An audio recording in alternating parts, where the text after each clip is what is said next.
السلام علیکم، میں ہوں عاصم حمید اور آپ دیکھ رہے ہیں یونیک انفارمیشن یوٹیوب چینل۔ ہم آپ کو بتاتے چلیں کہ کراچی میں رو انوار کی جانب سے معصوم نوجوان نقیب اللہ کے ماورائے عدالت قتل نے پوری قوم کے دل پر گہرا زخم دیا ہے۔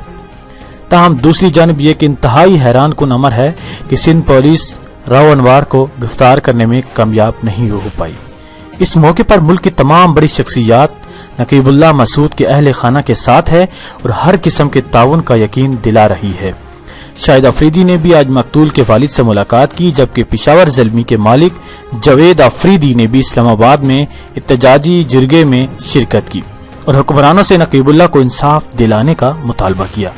تفصیلات کے مطابق پشاور زلمی کے مالک جاوید افریدی نے اسلام آباد کے احتجاجی جرگے میں شرکت کی اور اس موقع پر انہوں نے شرکاء سے خطاب کرتے ہوئے نقیب اللہ کے قاتلوں کو قانون کے کٹہرے میں لانے اور جلد انصاف کی فراہمی کا مطالبہ کیا، جبکہ اس موقع پر جاوید افریدی نے نقیب اللہ مسعود کے بچوں کے لیے اچھے مستقبل کے لیے ان کی 5 لاکھ روپے امداد کا اعلان کیا اور جرگے کے اخراجات کے لیے بھی 5 لاکھ روپے امداد کا اعلان کیا۔